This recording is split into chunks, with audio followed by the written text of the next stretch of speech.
ఇప్పుడే జీ5 app download చేయండి. చూడండి మీ ఫేవరెట్ టీవీ షోస్ ఎప్పుడైనా ఎక్కడైనా. వామ్మో, మనం పెద్దగా చదువుకోలేదు కాబట్టి సరిపోయింది రోయ్. లేదంటే ఇంత పెద్ద పెద్ద ఇంగ్లీష్ లెటర్స్ చదివి వీటిని అర్థం చేసుకుని పెద్ద పెద్ద ఉద్యోగాలు చేయాల్సి వస్తే ఎంత టెన్షన్ వచ్చేదో. మనం సేఫ్, వదిలే. ఈ బాధలేవో వీళ్ళే పడతారు.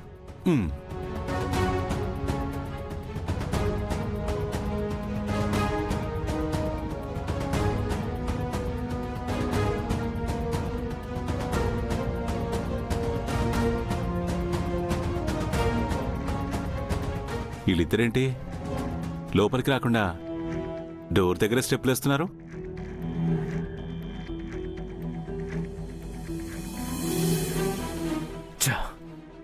వీళ్ళని నమ్ముకుంటే ఏ పని జరగదు. నేనే బలవంతంగా చేయించాలి. మీరిక్కడే ఉండండి, నేను లోపల మాట్లాడి సెట్ చేసి వస్తాను. Excuse me sir. శంకర్ గారు, మీతో కొంచెం మాట్లాడాలి. చెప్పు రాకేష్. ఏం లేదండి, మీ తమ్ముళ్ళిద్దరూ మీ పట్ల ప్రవర్తించిన తీరుకి చాలా బాధపడుతున్నారు. మిమ్మల్ని ఫేస్ చేయాలంటేనే ఇబ్బందిగా ఫీల్ అవుతున్నారు. అందుకే మీకు సారీ చెప్పాలని క్యాబిన్ బయటే వెయిట్ చేస్తున్నారు. సారీ అయినా వాళ్ళు చెప్తారా, లేక నువ్వే చెప్తావా?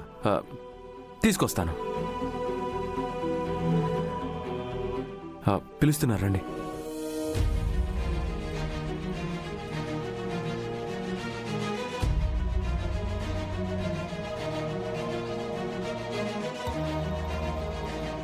ఇంకా ఆలోచిస్తారే, సారీ చెప్పండి.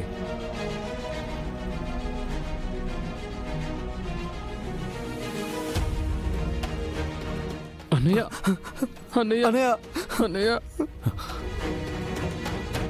మమ్మల్ని క్షమించన్నయ్య, మమ్మల్ని క్షమించన్నయ్య. ఇంకెప్పుడు నీ మనసు బాధ పెట్టేలా ప్రవర్తించు అన్నయ్య.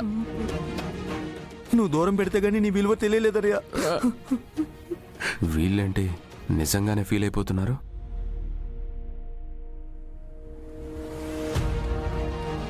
చాలే, మరీ ఇంతగా బాధపడాల్సిన అవసరం లేదు. మీ అన్నయ్య కదా, మిమ్మల్ని అర్థం చేసుకొని క్షమించేస్తాడులే. ఏం శంకర్ గారు? ఎలా క్షమిస్తాననుకుంటున్నావు రాకేష్?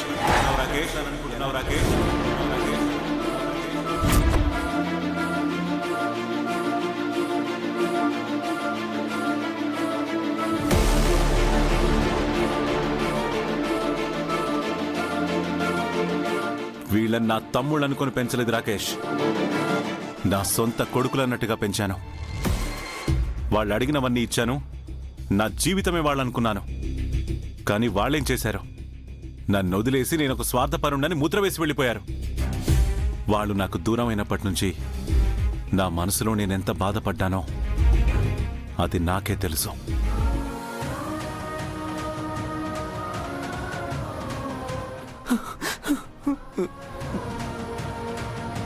అన్నయ్య ప్లీజ్, అన్నయ్య ప్లీజ్, అన్నయ్య మమ్మల్ని క్షమించన్నయ్య, ప్లీజ్ అన్నయ్య. రియల్లీ సారీ అన్నయ్య. అన్నయ్య ప్లీజ్ ప్లీజ్ అన్నయ్య. చూడండిరా, మీ ఇద్దరి మీద నాకెప్పుడు కోపం లేదు, రాదు కూడా. కేవలం మీరు నన్ను వదిలి వెళ్ళిపోయారన్న బాధ మాత్రమే నాకుందిరా. ఇందులో నా తప్పు కూడా ఉందిరా. మీకు సున్నితంగా అర్థమయ్యేలా చెప్పుండాల్సింది. నేను పంతానికి పోయాను. సరే, ఇప్పటికైనా తప్పును తెలుసుకున్నారు కదా, హ్యాపీగా ఉద్యోగాలు చేసుకోండి, అంతే చాలు నాకు. రేయ్, నేను ఈ చైర్మన్ పోస్ట్లో ఉన్నానని మీరు నా తమ్ముళ్ళని చెప్పి అడ్వాంటేజ్ తీసుకోకండి.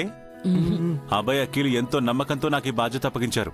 అలాగే రాకేష్ మీ మీద నమ్మకంతో మీకు ఉద్యోగాలు ఇప్పించాడు. ఆ నమ్మకాన్ని ఎప్పటికీ పోగొట్టుకోకండి, దాన్ని నిలబెట్టుకోండి. ఎందుకంటే నమ్మకం అనేది చాలా విలువైంది. జీవితంలో ఏది పోగొట్టుకున్నా తిరిగి సంపాదించుకోవచ్చు, కానీ నమ్మకాన్ని ఒకసారి పోగొట్టుకుంటే తిరిగి సంపాదించుకోలేం. అది మాత్రం ఎప్పటికీ గుర్తుపెట్టుకోండి. శంకర్ ఏంటి మాటలతోనే హిప్నటైజ్ చేసి టైం వేస్ట్ చేసేలా ఉన్నాడు?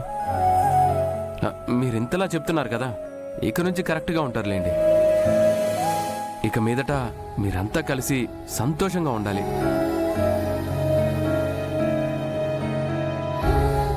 ఎందుకంటే ఈ సంతోషం కొన్ని రోజులే ఉంటుంది కాబట్టి. Rakesh sir, thank you so much Rakesh. నీ వల్లే మా తమ్ముళ్ళిద్దరినీ కలుసుకోగలిగాను. నీ వల్లే వాళ్ళిద్దరికి ఇక్కడ ఉద్యోగాలు వచ్చాయి. ఈ జన్మలోనే నీ రుణం తీర్చుకునే అవకాశం కోసం ఎదురు చూస్తాను. Thank you so much.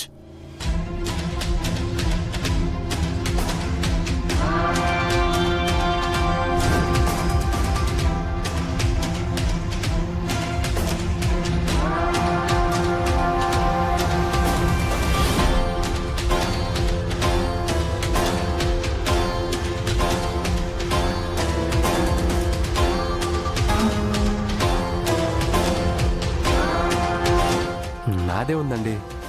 ఏ టైంకి ఏది ఎలా జరగాలో అది అలా జరుగుతుంది. కరెక్ట్గా చెప్పావు రాకేష్. సరే వెళ్ళి మీ పనులు మీరు చూసుకోండి. మన ముగ్గురం కలిసిపోయిన విషయం గౌరీ గారికి చెప్పి హ్యాపీగా షేర్ చేసుకోవాలి. ఆ?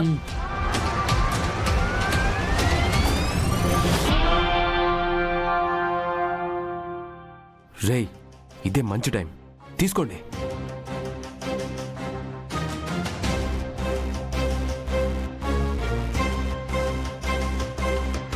అబ్బబ్బబ్బబ్బబ్బబ్బా, మీరొచ్చారన్న ఆనందంలో నాకు జిండే గారు అప్పచెప్పిన బాధ్యతను మర్చిపోయాను.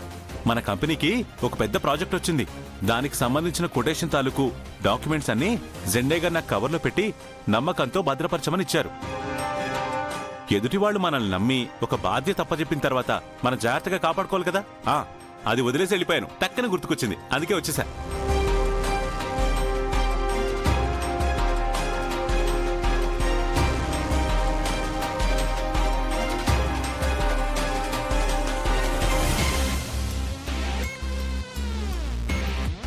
అది పని అయిపోయింది. మంచి ఛాన్స్ మిస్ అయిపోయింది. ఇప్పుడు దీన్ని ఓపెన్ చేసి బయటికి ఎలా తీయాలి?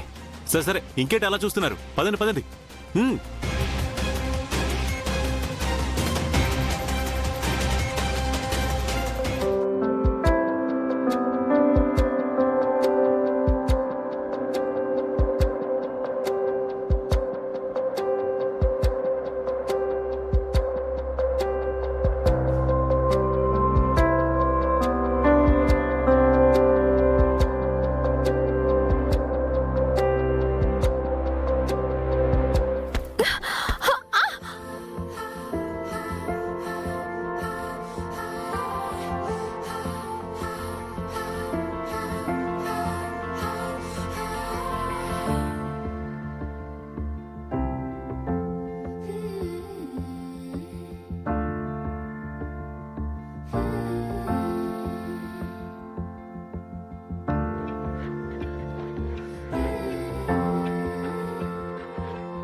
జీ5 యాప్ డౌన్లోడ్ చేసి అన్ని ఎపిసోడ్స్ పూర్తి ఉచితంగా చూడండి.